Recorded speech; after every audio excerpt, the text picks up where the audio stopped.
Mga bagay na hindi kayang gawin ng karamihan sa mga tao. The Paralyzed Finger Trick. Subukan mong ibaluktot ang iyong gitnang daliri at iangat ang iyong hinlalaki, hintuturo at hinliliit. Walang problema, di ba? Ngayon, subukan mo ito sa iyong palasinsingan o ring finger. Ano ang iyong napansin? Ang tendency ng bawat daliri ay independent sa bawat isa, maliban sa middle finger at ring finger. Interconnected ang dalawang daliri na ito. Halimbawa, pag ang middle finger ay nakababa, ang ring finger ay di makakagalaw na tila na paralisa. Glicking.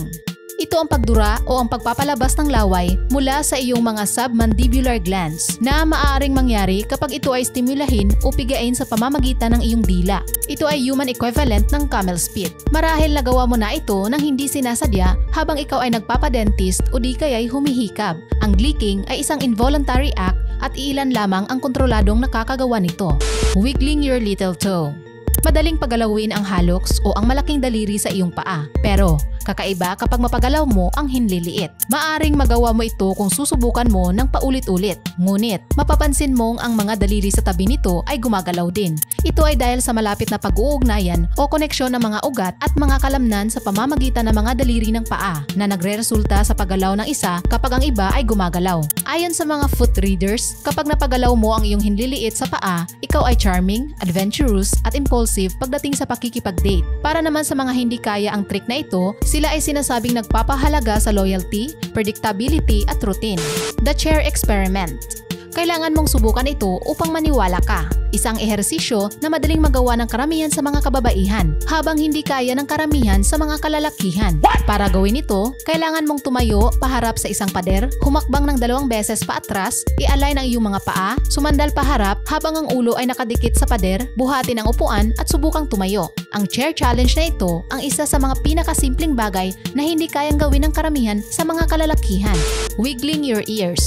Ang pagpapagalaw ng tenga ay isa sa pinaka-nakakamanghang trick ng katawan na hindi kayang gawin ng karamihan sa mga tao. Bagamat maaari mong i-train ang iyong sarili na pagalawin ang iyong tenga sa pamamagitan ng simpleng pag-isolate sa iyong ear wiggling muscle. Sa totoo lang, mas mahirap ito kaysa sa inaakala mo. Subukan mong pagalawin ang iyong tenga nang hindi gumagalaw ang anumang iba pang bahagi ng iyong mukha.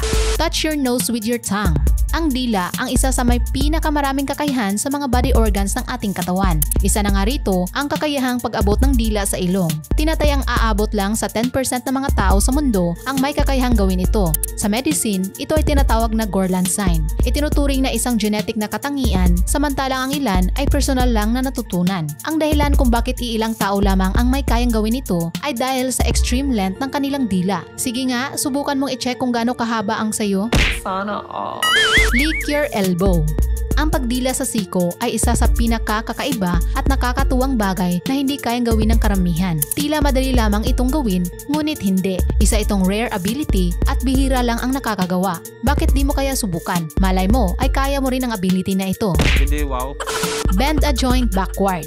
Double jointed o kilala rin bilang hypermobility. Ito ay kapag ang mga joint ng tao ay kayang mag-stretch higit na mas malayo kaysa sa karaniwan. Ang ilang mga taong may hypermobility ay kayang magbaluktot ng kanilang knee joint backward, magbaluktot ng kanilang daliri pabalik sa kanilang pulso at maging ang paggawa ng iba pang mga contortionist trick. Kung sa tingin mo ay napakasakit itong gawin ay nagkakamali ka. Ang pagiging double jointed ay hindi gaanong masakit kumpara sa iyong inaasahan. Ang ilang double jointed human ay kayang mag-perform ng bending at twisting ng body parts na hindi kaya ng karamihan.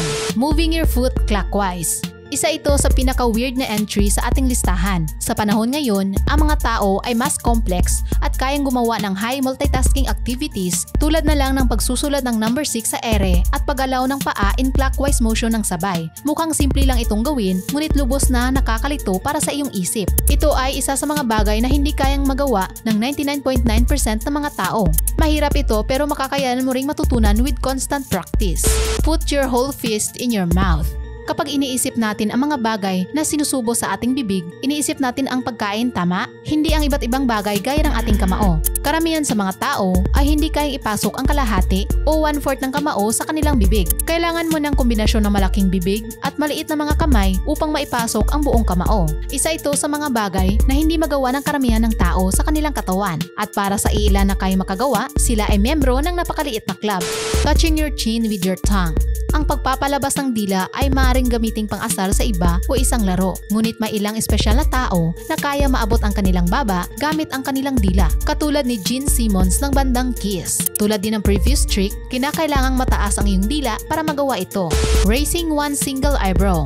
Ang pagtataas ng kilay ay isang facial expression. Para matukoy ang isang taong kilala nila, ang mga tao ay gumagamit ng iba't ibang senyales tulad ng pagngiti o ang pagtaas ng kanilang mga kilay. Tila ito ay madali, ngunit hindi lahat ay kayang mag-angat ng isang kilay lang. Ang pag-angat ng isang kilay ay simbolo rin ng pagdududa. Maaari kang matuto nito sa pamamagitan ng pagpapababa ng isa pang kilay habang hinahawakan ang kabila at patuloy na mag-ensayo sa harap ng salamin. Wow. Open eye sneezing.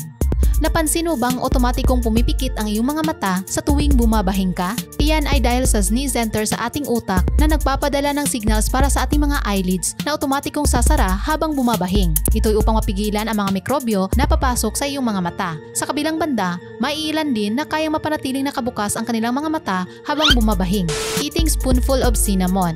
Kilala rin bilang Cinnamon Challenge. Ang trick na ito ay tila simple, ngunit mahirap gawin.